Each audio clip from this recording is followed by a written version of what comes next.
The Danish Deception Part 20. So after today, all the parts will be fully completed, and I need y'all to just bear with me. This was a very traumatic and emotional experience for everyone that was involved, and so you're gonna see tears, and I'm gonna try to keep my composure as much as possible. So I'm on this bachelorette trip in the Bahamas, and the second day I'm there, I know that's the date of the hearing with the Danish IRS about the business account. And I'm very, very nervous. Like, obviously I had money in my bank account, but this business account was supposed to be what was gonna go towards crypto and paying for the wedding. And so I just wanted everything to happen the way it was supposed to happen. So I wake up that morning, he tells me, call me when you can. I pick up the phone, I call him, I step outside, and he actually has good news. And the good news is that the business account doesn't have 200,000, it actually has 300,000. And he hadn't been able to log into it for 18 months. And so he was very surprised that the account actually had more money than he thought. So I was so over the moon excited. I told him, I said, thank you so much for, making smart choices and, helping us build this foundation for us to start our lives together in Dallas. And he had told me he was on the phone with the bank for like 45 minutes, ironing out the plans. They closed down the business account and they were gonna just transfer him the amount of money that was owed to him. And so obviously I don't take his word for shit at this point. So I asked him, I'm like, can you send me a screenshot of the phone call? Like, I wanna see the phone record. And so he sends me a screenshot and it shows that he was on the phone for 45 minutes. I type in the number in the screenshot that he sent me, and I put it into ChatGPT, and it said it was linked to his bank in Denmark. So I was like, okay, this is real. Why would you spend 45 minutes on the phone with the bank if this wasn't real? So at this point, I'm like, okay, finally there's truth to something he's saying. And I felt so much relief. So after the Bahamas, my ex sends a text to my parents, and I'm in the group chat too. And he's saying, hey, I'll be able to send you the money by the end of this month. Can you please send me your banking information? And my mom says, of course, here it is, gives her bank information. Now we're at the end of July, and I asked him, hey, has the money hit? Has the money hit? Still hadn't hit. So what he said was, what I'll do is I'll send your parents the money on August 1st after I get paid from my job. But regardless, like, that money is gonna hit at some point in August. And I said, okay, that's perfect. So beginning of August comes around and he tells me, hey, I just sent the money to your mom. And I said, okay, perfect. Can you please show me the screenshot? And he said, yes. And he showed me the screenshot, and it said that the payment was scheduled for August 9th. So August 7th and 8th comes around. I tell my mom, hey, you're gonna receive the money by August 9th. And she said, okay, sounds good. So August 9th comes around and I asked her, hey, have you received it? And she said, no, I still have not received it. And so I was like, okay, that's weird. A couple of days go by and I'm like, have you received it yet? She said, I still have not received it. So now it's like August 12th and I'm on FaceTime with my mom just chit-chatting. And then I ask her, I go, hey, have you received the transfer from my ex? And she goes, no, I still haven't received it. And I'm on the couch with my ex and I look at him, I go, that's so weird. My mom still hasn't received the transfer. And he goes, that is weird. I go, can you pull up the screenshot again? He shows me the screenshot again. And it says that the payment is now scheduled for August 14th. And I'm a little confused because why is it scheduled for August 14th now? It was August 9th before, and that doesn't make sense. So I asked him, I'm like, that's weird. He goes, that is weird. I don't know what's going on. And so regardless, at this point, it was like August 12th. So I was like, okay, we'll just wait and make sure she gets it by August 14th. So August 14th comes around. I call my mom, hey, did you receive the transfer? She still hasn't received the transfer. And I'm just like, what is going on? This is so weird and bizarre. But I'm not super concerned at this point. I just think that there's something weird going on. So August 15th comes around and he tells me that he doesn't know what's going on, but what he's gonna do is cancel the transaction and then send the 10K to me. And then I will then send the 10K to my mom. And I said, okay, perfect, that sounds good. So that Saturday, I went wedding dress shopping, and my very best friend Rebecca was in town visiting, and she was with her 3.5-year-old daughter, who's the sweetest. I've known her since she was a little newborn baby. She's so sweet. And this is the first time that my best friend Rebecca is coming to visit me in Dallas with her daughter. And so I was just so excited for them to be here and go wedding dress shopping with them.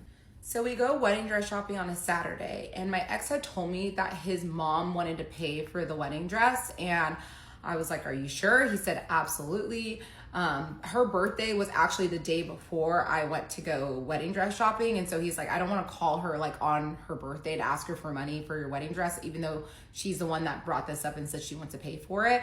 And I said, it's okay. I'll just pay for the dress. And then whenever your mom sends you the money, you can just send it to me. And then obviously I want to call her and tell her thank you, because I was surprised. I did not expect her to even offer to pay for it. So I was flattered. I thought it was so sweet. So I go pick out the wedding dress, and I'm just so happy. I find the dress that I love. I put in the deposit for the dress. So Sunday comes around, and my ex says that the $10,000 for my mom is going to hit his account on that Monday. And I said, okay, sounds good. I am starting to feel some red flags, but I'm just like, let's wait till Monday and let's see how this plays out. So we go to church that morning on Sunday morning, and we get back, and this is so interesting that I always have to mention this. After church, my ex comes to me and he tells me, I really want to learn more about the Word of God. And I'm a Christian, and I've always been a Christian. And he always told me, listen, like, despite my beliefs, I always will support you and your faith. And our kids will be brought up as Christians. We'll go to church. I'll always go to church with you. But this was the first time that he told me that he wanted to learn more about the Word of God. And I remember just being so excited. I was like, that's perfect. We're going to start doing Bible study like once a week together. And I was really, really excited for it. That day goes by, and the next morning it's Monday. Keep in mind, my best friend and her daughter are still visiting me. So the next morning, my best friend, Rebecca, she is at home because she has some work calls. And so we take her daughter to the park with Smokey, and we're just walking around, and I ask him, like, has the $10,000 for my mom hit your account? And he said, no, it hasn't. And I told him, I go, listen, I'm feeling very triggered. I feel like you're lying to me. It should have hit your personal account by this point, and it hasn't. And I'm feeling extremely, extremely triggered. And he said, well, I don't know what's going on. I promise, like, the money's there. It's going to be fine. And I was like, well, I don't know. I just feel like you're lying to me. So if there's anything that you want to come clean about, now's the time. Just do it. And he said, what's the point of talking to you if you're just going to think I'm lying? I go, well, why do you think I always think you're lying? Because you lie all the time. And he says, okay, well, maybe we shouldn't walk together. I go, okay, maybe we shouldn't.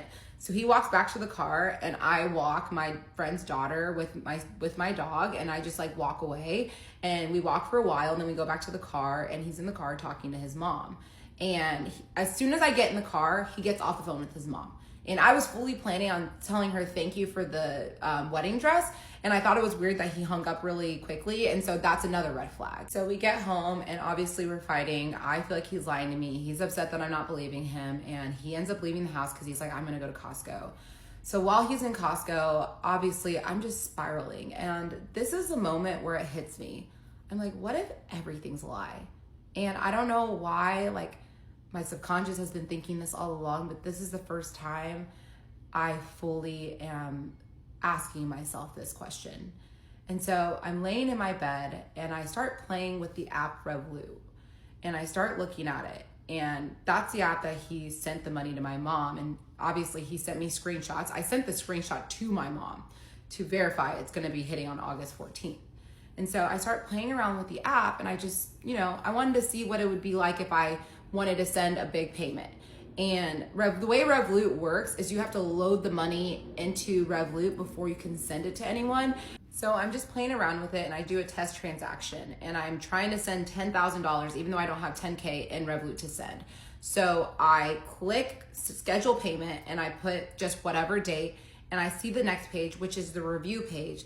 And that's when I realized that that was the same screen that he showed me and that I sent to my mom, saying that he sent the payment. And what he did was he cropped out the schedule payment button so it looked like he had sent the money, but he really did not.